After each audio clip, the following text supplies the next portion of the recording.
माननीय नरेंद्र मोदीजी आणि भारत सरकारचे आभार मानतो की त्यांनी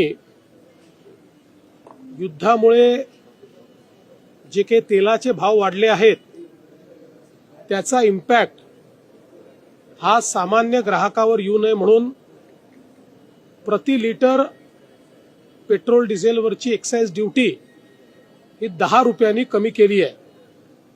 त्यामुळे कच्च्या तेलाच्या वाढलेल्या भावाचा इम्पॅक्ट हा आता ऑइल कंपनी सहन करणार आहेत आणि भारत सरकार सहन करणार आहे।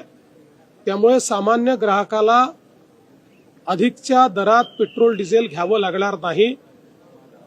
मी याबद्दल भारत सरकारचे आणि प्रधानमंत्री मोदयांचे आभार मानतो। ज्यावेळी आपल्या आजूबाजूच्या देशांमध्ये जवळपास शटडाऊनची स्थिती आलेली आहे, पाकिस्तान असेल, श्रीलंका असेल, बांगलादेश असेल, या लोकांनी गॅस आणि पेट्रोलच्या कमतरतेमुळे जवळपास ऑफिसेस बंद केलेले आहेत, इन्स्टिट्यूट्स बंद केलेले आहेत। अशा वेळी भारत सरकारने अतिशय उत्तम मॅनेजमेंट करून आपल्याकडे पेट्रोल डिझेलची कुठलीही कमतरता होऊ दिलेली नाही।